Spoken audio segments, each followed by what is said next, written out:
Hey there everyone, this is Samuel Johnson and welcome back to the Spider-Verse Retrospectives. Today we'll be continuing our look at the lead-in material for the main Spider-Verse storyline, as for today's comic, we'll be taking a look at Spider-Man 2099, Volume 2, Number 5. And now, I can finally get into the deal with Spider-Man 2099, and as I mentioned back when I talked about the Superior Spider-Man comics, the Spider-Man of 2099, well, he's not an alternate Peter Parker.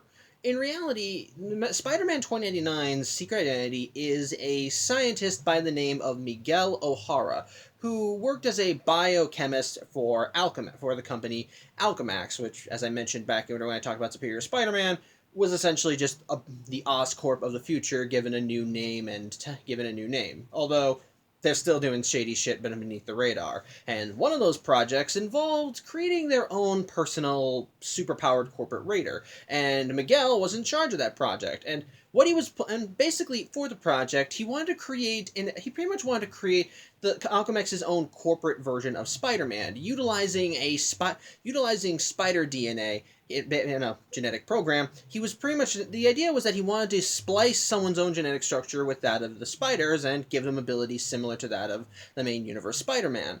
Unfortunately, during a trial run, the subject, well, he died, turned into this weird, grotesque monster before melting into a puddle of goop. Miguel, realizing just how inhumane and sick this whole project was, originally wanted to just quit Alchemax and leave, but his boss, Tyler Stone, who is the, I think, great-great-grandson of Tiberius Stone, who I mentioned briefly prior, well, he didn't want that, and so he poured Miguel a glass of wine to try as a goodbye gesture, and when Miguel drank it, he soon learned that the wine was actually drugged with a drug called Rapture. There's basically this super enhanced drug of the future that, well, it's very addictive, and part of the reason for that is because once someone ingests it, it binds to their own genetic structure, and once it does that, essentially the person becomes reliant on it, and basically once they have one hit, they have to keep having more or else it'll kill them. As such, Miguel, realizing that he's now kind of screwed, well, he decides to try and rid himself of the Rapture his own way, because, well, Alchemax is probably one of the few companies that's legally allowed to distribute the drug, and, well, he doesn't want to have to go back to them. So that night he ends up sneaking back into his lab, and one of the programs in his computers was his own genetic template. It was essentially just supposed to be used as a baseline to test the program on monkeys, but considering that it's his original untainted genetic sample, he thinks that he can splice it into himself. It should just rid the Raptor of his systems, and everything will be good. Unfortunately, as Miguel gets the program set up and goes in to pretty much go mess with it, well, that's when a jealous coworker comes in, someone that Miguel earlier in the day had pretty much just been insulting and making fun of. And so this coworker sees Miguel testing this, and he decides to sabotage the project, just hitting random buttons and hoping to try and kill Miguel. However, in his random button presses, he wound up also inputting the spider DNA program, and since Miguel's genetic profile was already installed, the computer wound up merging the two programs together. And so when Miguel got his genetics screwed up and the machine overloaded, well, he actually survived, and the end result, yes, he did purge the Rapture from his systems, but he was actually a success. He wound up getting superpowers very similar to that of the main universe Spider-Man. Now, they weren't exactly the same. Like, they had some things in common. Like Peter, Miguel had wound up gaining the proportionate strength, speed, and agility of a spider, but rather than having a spider sense like Peter did, his own senses were enhanced, as he now has telescopic vision that allows him to see great distances, but also has the drawback of making his eyes more sensitive, thus forcing him to wear sunglasses most of the time. On top of that, he now has fangs in his mouth, which he can use if he bites into someone and inject venom into them, and on the tips of his fingers and toes are these claws, which can be used both as a weapon, and it's how he's able to cling to walls and so forth. And on top of that, and of course, finally, like many good Spider-Men should have, he also has his own web shooters, and for him, they're organic, as he wound up growing spinnerets in his arms. As such, Miguel originally wanted to just rid himself of these spider powers and try to be normal, but in the midst of the explosion, it wound up getting the attention of Alchemax's security firm, which also wound up getting the attention of the venture that the cyborg bounty hunter I talked about back during Superior Spider-Man.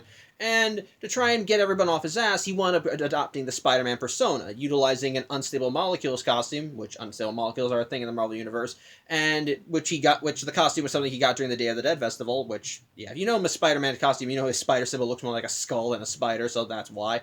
And so after combining it with some glide material with some gliding material he got from someone that helped him escape, he wound up adopting the Spider-Man costume to try and get Alchemax off his tail. And while the Spider-Man persona was originally created to just cover his ass, the more time he spent as Spider-Man, the more he started seeing more of the darker underbelly of his world society, who was suffering the most, who was caught in the crossfire, etc. And opening Miguel's eyes somewhat, and he decided that he was going to keep his spider powers and use them to try and protect the little guy from big corporations like Alchemax, who pretty much just run the world at this point. So, yeah, that's basically the premise of Spider-Man 2089. And, well, but as I mentioned back when I talked about Superior Spider-Man, Spider-Man 29 did kind of resurface back in Marvel consciousness, as like I mentioned, back during the storyline with the time travel shenanigans, Spider-Man 2089 wound up getting sent back to the past as something was occurring during the Superior Spider-Man's time that was affecting the future, and unfortunately it also had a direct effect on Spider-Man 2089, and so he had to do something about it. And after the problem was fixed, well, Alchemax, Tiberius Stone, who was the one that told Spider-Man 29 to go back in time, well, he wound up destroying the machine that sent Miguel into the past, and ordered his scientists to not repair it because he wanted to be rid of Spider-Man. I personally think this is a stupid decision because now he's free to run around the past and screw with history, which could very easily come back and bite you in the ass, Mr. Stone. But, well, he didn't think that far ahead and just mostly wanted to get rid of Spider-Man. And as such, so once he ends up smashing the machine, Miguel, well, he decides to do just that. As in the present day, Oscorp has just been rebranded to Alchemax, and so he takes on the dual identity of Mike, and using his influence, he tries to get on the board of directors. He tries to get in on the ground floor of Alchemax and try and restructure the company into something much more stable, which ultimately became part of his deal in the books, because after the Superior Spider-Man, enough attention was revitalized in the 2099 Image that they actually brought his book back, and Peter David, who penned the original 2099 book, was brought back to write this one. So that's nice. And, well, as I just mentioned, this book also kind of tied into Spider-Verse, and today's issue, and like I said, today's issue is more lead-in material, and the issue actually opens. Well, it's in present day, but it's not the present day of Earth 616. Rather, it's a universe that's supposed to be part of the storyline Avengers Forever, and apparently in this reality, Miguel O'Hara is a member of the present day Avengers. I don't know why, but again, didn't read that comic. Either way, what's going on is that the Miguel of this timeline has been feeling uneasy, like he's being stalked, and when he confides in the Avengers of this, they're pretty much like, are you sure? Do you have some sort of cosmic awareness? But essentially Miguel's like, no, I don't have any of that. I just a weird feeling. And while the Avengers mostly just kind of feel it's maybe just a bit of paranoia, they do say that if something is truly coming from Miguel, they'll be there to protect him. And sure enough, the instant that they say that, the alarms for the base go off as someone's breaking in. As such, the Avengers get ready to fight, and the door to the room they're in gets busted open.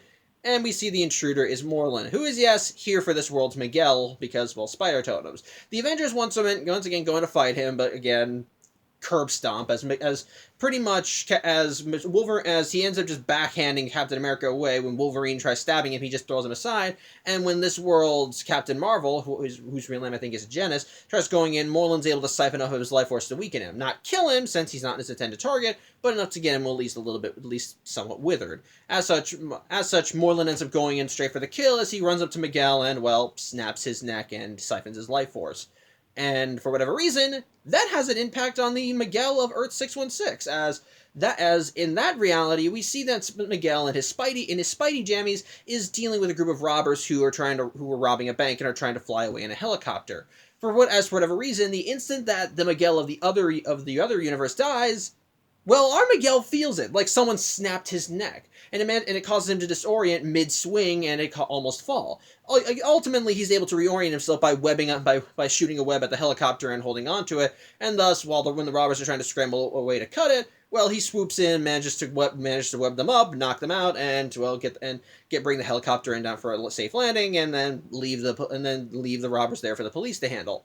However, Miguel is still a little weirded out because in his own words, it felt like he died there, like something happened, like someone stabbed an ice pick right into his brain, and essentially Miguel's wondering how the heck that happened, but he ultimately doesn't have too much time to ponder on it because, well, he has a day job once as he slips back into his Mike persona and goes back to working at Alchemax. Meanwhile, back in the Avengers Forever universe, as Moreland ends up dropping the now withered husk of this world's Miguel O'Hara, a portal ends up opening, and when Moreland checks to see what's on the other side of the portal, we actually see another Spider-Man 2099. And the instant that both Moreland and this Spidey end up making contact, the portal immediately closes, and Moreland says, "It's fine, I'll come for you soon enough. I just gotta make one more stop."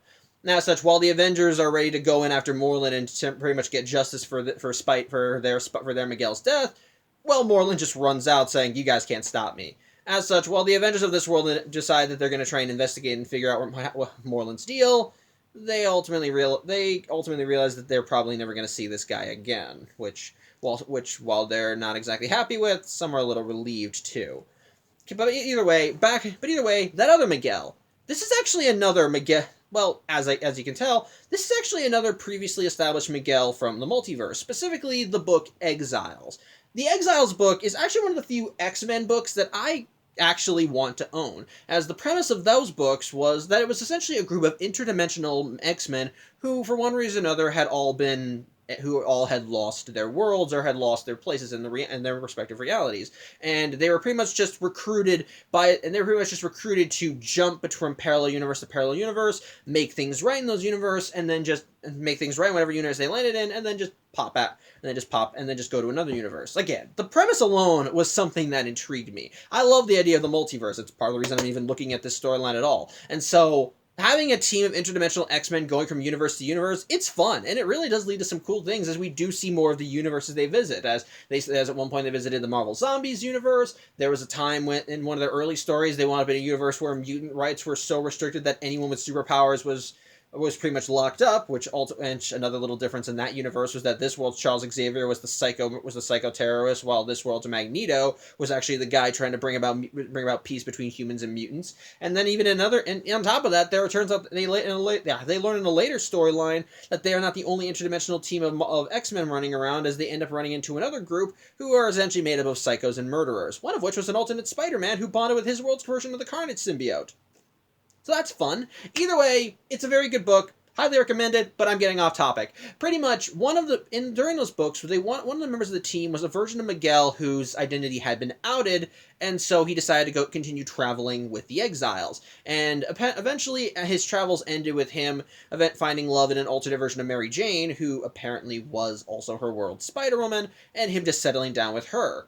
However, this version of Miguel has been made aware of the Inheritors and their hunt across the multiverse, and so once he was made aware of this, he wanted to try and use some leftover tech he had from when he was on the Exiles to essentially seek out help from other universes, build a band of Miguels to try and fight back. Unfortunately, in trying to get the help of the other Miguels, he wound up discovering Moreland, and it's because of him that the Miguel of the main universe has been having his issues, as Exiles Miguel had this headband which is supposed to create a mental link between him and his counterparts, but it's also causing a feedback, as whenever one Miguel gets killed, the others feel it. And that's why when Avengers Forever Miguel had his neck snapped, the main universe Miguel felt it. As such, Exiles Miguel realizes, okay, shit, I just gave him our coordinates. We have to get out of here. And Mary Jane is, of course, asking all these questions as she has no idea who Moreland or the Inheritors are, and pretty much Exiles Miguel has to give her a quick lowdown on what's going on, that they're hunting spiders across the multiverse, and they're in grave danger. Sorry, digesting breakfast. As such, Exiles Miguel elects that maybe that the best course of action is to try and escape to another universe, specifically the main Marvel universe, Earth 616. As for whatever reason, not whatever reason, Moreland's afraid to go there, mostly because that's the world he got his ass handed to him and he died. So Moreland has been apparently Moreland's been avoiding that Earth, and as such, so Exiles Miguel thinks that if he can get to that Earth, then he might be safe from Moreland. Though Mary Jane insists on going with him because, well, because they're lovers, and if it's dangerous, she wants to be by his side. So while Miguel is against it, well, he doesn't really have any opportunity to say no, so he decides to go with it. However, as they're doing this, he ends up feeling another feedback, and sure enough, back in the main Marvel universe, as we see Miguel talking with Tiberius Stone and Liz Allen about potentially building a super prison so that they don't have to let supervillains out on bail, well, he ends up feeling the feedback too. As it turns out, in another universe, the Time Storm universe, essentially, that world's Miguel has died, as the gimmick with the Time Storm universe is that was a world that was essentially had its own little time travel shenanigans, as a result of that, Miguel of that world wound up getting spider powers when he was a teenager, and thus became his world Spider-Man very early on. Which also resulted in him teaming up with the main universe Spider-Man 2. Also the creation of the 2099 version of Scorpion. But that's another thing altogether. Either way, that Miguel is now dead, and his father, who is immediately horrified by the sight, tries shooting Moreland and recompense with a gun, and Moreland's response is to go in and snap his neck too. Yeah.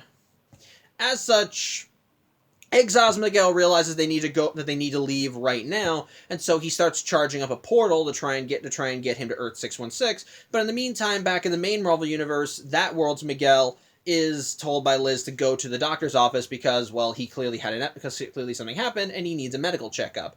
However, the instant Miguel is in the elevator, he immediately pulls up his hollow assistant, who I'm just going to say her name. It's Lila, because, yeah, that's the one that was based on Marilyn Monroe. And he immediately asks what the hell's going on. And she senses that basically nothing's wrong. Basically everything's fine. He had a big mental spike, and aside from his damaged liver from potentially too much drinking, Miguel's ultimate is pretty much fine. And so Miguel realizes that whatever this is, it must be spider related, because if something goes wrong in his life, odds are it's connected to Spider-Man.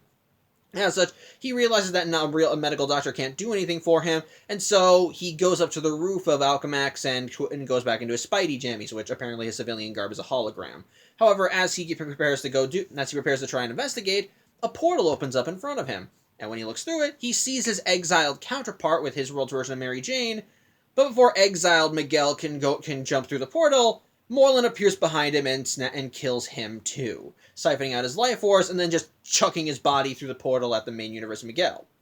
In the meantime, main universe Miguel, he actually recognizes Moreland, as apparently there are historical records of Moreland and all the crap he pulled, which also confuses Miguel because he's supposed to be dead. But either way, he sees him there, he just saw him kill another version of himself, and so, Miguel's like, come on, you want to fight, let's go. But it turns out, yeah, exiled Miguel was right.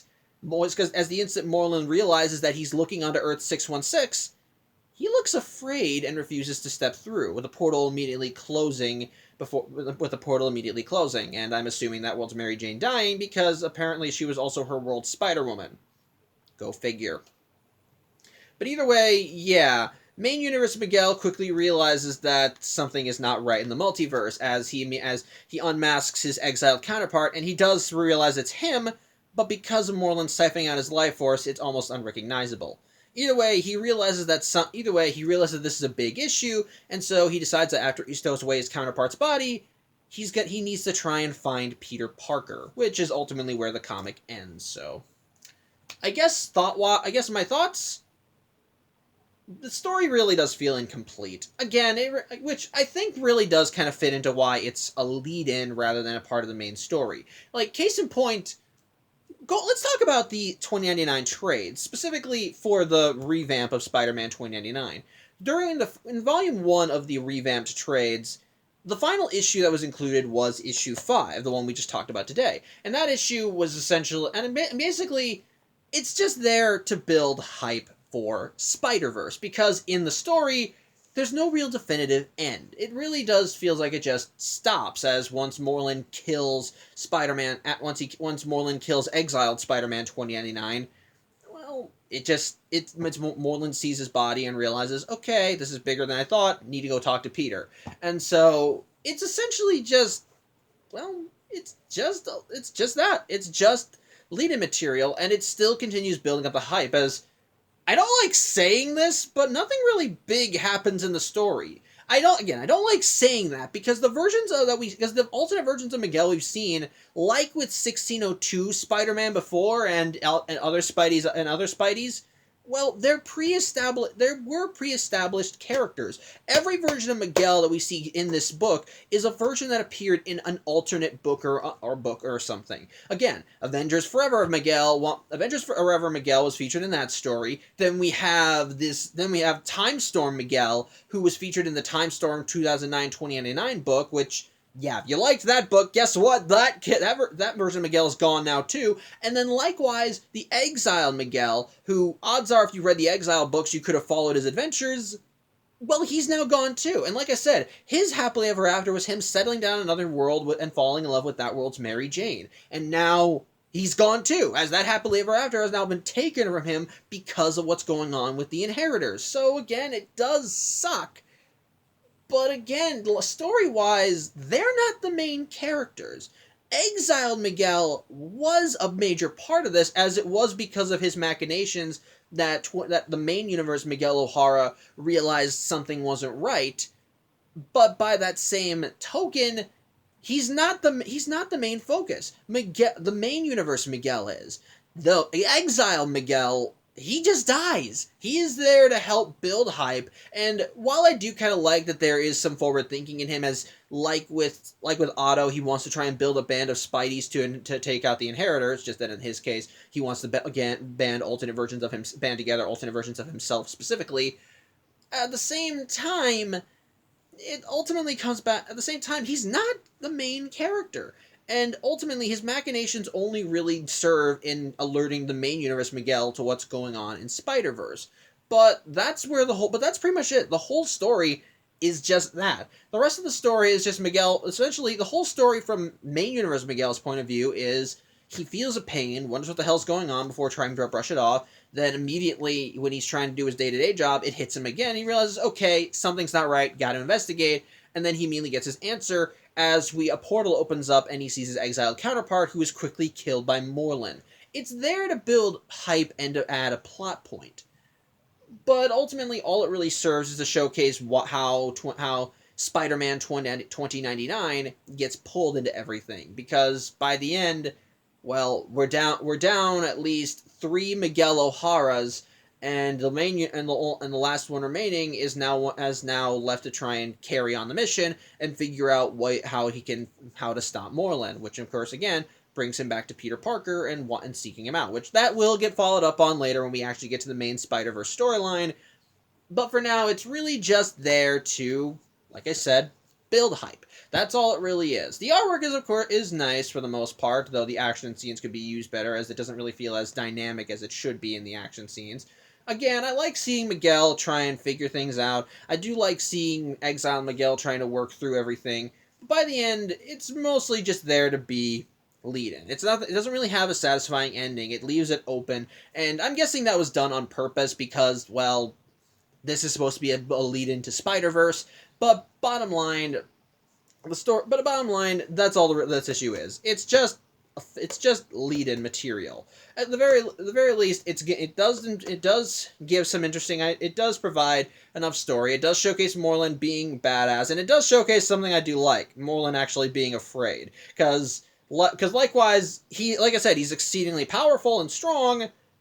But on Earth 616, he got his ass handed to him. So I do like the idea that those experiences shook him so badly that he just refuses to go back until much later. So I kind of find that amusing, which is even funnier considering how much he hates Peter Parker and is taking his rage out on alternate versions of himself. Yes, he can, he'll just take his anger out on the proxies, but the main universe one, he ain't going near that guy. I love that. It's fun. But either way, It's all right. It's fine. It's just lead-in material. It's just lead-in material. Not awful. Just not awful. Does I think build enough hype if you are only reading the Spider-Man 2099 books, as you see these other versions of Miguel getting killed off one by one, and then finally, when the main universe Miguel is pulled into the fray, you're given just as many answers as he is, and so of course so that's what leads to him wanting to seek out main universe Spider-Man, and well, again going into Spider-Verse. So yeah, overall, not a bad issue, but clearly just there to act as lead-in material. So, yeah, that's pretty much it. Thank you for watching. I'm Samuel Johnson, and tune in next Tuesday as we're not done with the lead-in material. It's time to check in with the actual main universe Spider-Man, Peter Parker. So till then, hope you have a good day. I'm once again Samuel Johnson, and I'll see you on Tuesday. Take care.